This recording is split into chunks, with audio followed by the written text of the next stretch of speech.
안녕하세요. 반갑습니다. 김하순 낭송가입니다. 예, 지난주에 우리가 시낭송 방법과 시낭송 합법, 그리고 호흡과 발성, 표준어와 표준어 발음에 대해서 공부를 했어요. 그래서 이번에는 낭송 이론 총정리하는 개념으로 진행할 거고요. 또 우리가 시낭송 밖에서 행사할 때 그 행사에 적합한 시와 배경음악, 그리고 또 이제 무대 매너에 대해서 오늘 함께 알아보도록 하겠습니다. 그러면 나눠주신 거 한번 보시고요. 시 낭송이란 말 그대로 문학 작품을 음율적인 감정을 불어넣어 유창하게 읽거나 외우는 것을 말합니다. 또한 작가의 문학성을 높여주고 또 가치와 이해도를 높이는 적극적인 방법으로 문자와 음성의 종합 예술이므로 활자화된 문자 언어를 음성 언어로 잘 나타내야 그 빛을 발휘할 수가 있고요. 또 시낭송은 소리 연출이면서 소리 예술입니다. 그래서 문학의 꽃은 시낭송이라고 또 말을 합니다. 그래서 예를 들자면 시인이 작곡가고 낭송가는 성악가로 비유할 수 있고요. 또 시인이 시를 쓰는 것은 언어를 작곡하는 것입니다. 그래서 시에 있어서 리듬은 생명입니다. 시의 해석은 리듬의 해석이고 리듬의 해석은 소리로만 가능합니다. 그래서 시인의 언어를 낭송가가 어떻게 소리로 연출하느냐에 따라서 시의 감동이 올라가기도 하고 또 내려가기도 합니다.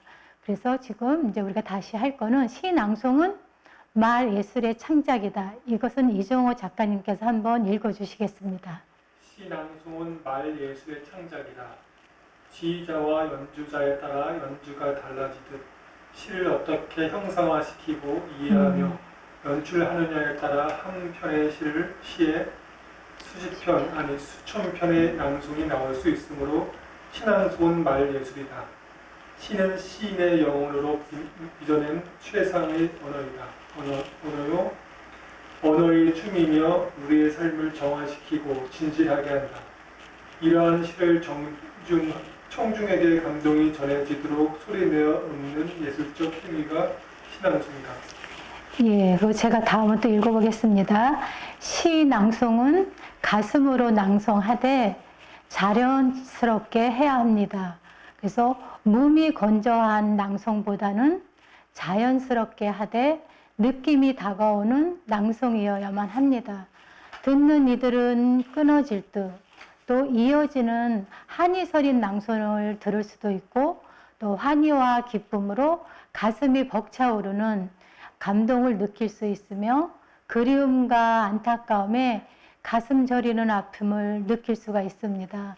이것이 소리 예술이 갖는 음성 언어의 향연입니다. 그러면 시낭송에는 정형이 없다. 이종호 시낭송의 정형이 없다. 시낭송은 절대적 표현이 있는 것이 아니다. 어떻게 낭송해야 좋은 낭송이라고 꼬집어 말하기는 어렵다. 그러나 노래에 기본이 있듯이 시낭송에도 기본이 있어야 한다. 시를 먼저 이해하고 그것을 어떻게 해석하며 그 해석을 어떻게 표현해서 듣는 사람에게 감동을 줄 것인가 하는 것이 기본이다. 감동으로 창조하는 방법은 사람마다 다르다. 그 다양한 방법을 찾는 것이 낭송의 과제이다. 그래서 시낭송은 정확한 발음과 고저 장단을 잘 지켜 말맞을 제대로 살리는 것은 물론 연과 연, 행과 행, 쉼표, 마침표, 줄임표까지 말줄임표까지 표현해야 한다.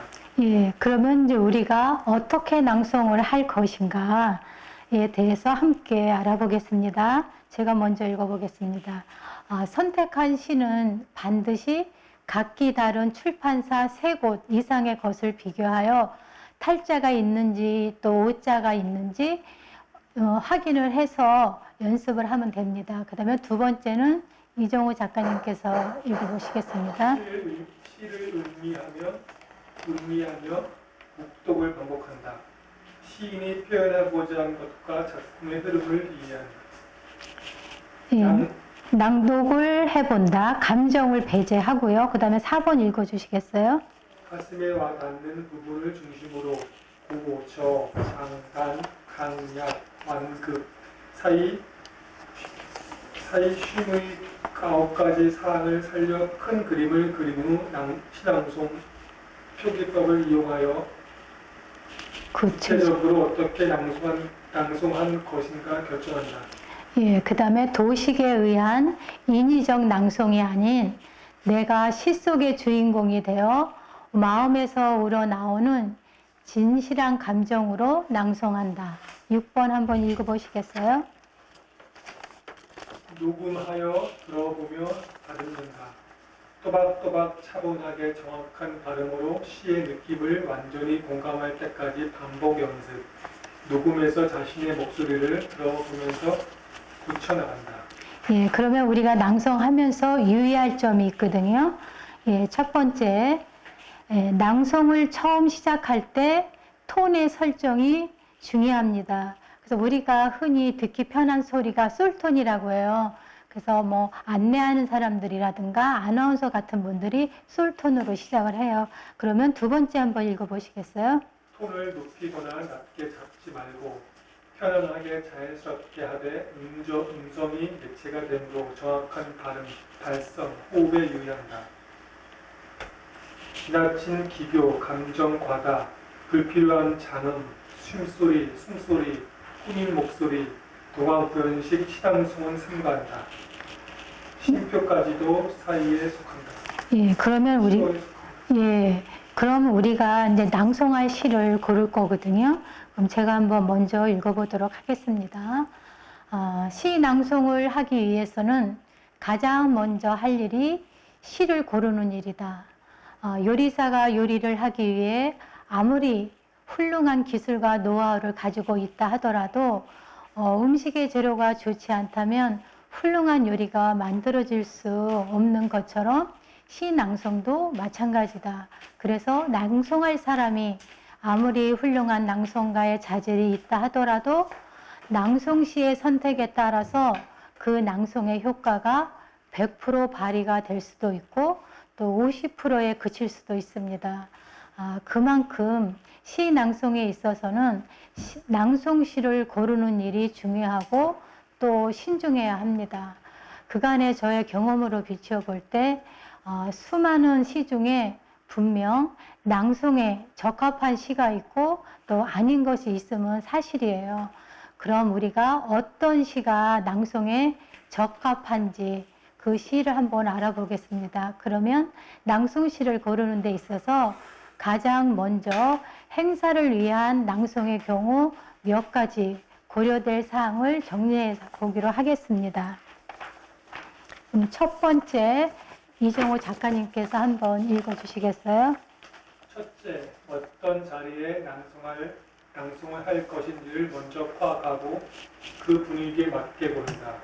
순수한 시문학 발전을 위한 신앙송의 경우라면 시인의 경우 본인의 시나 좋아하는 시 중에서 낭송에 적합한 좋아하는 시를 고르면 되겠지만 특별한 축하 행사장에서의 축시 낭송의 경우라면 그 행사 주제에 맞는 시를 골라야 할 것이다. 예, 어느 행사든지 그 주제에 맞는 시를 고르는 게 가장 중요하고요. 그 다음에 두 번째, 낭송할 때의 시간과 계절을 고려해서 고른다.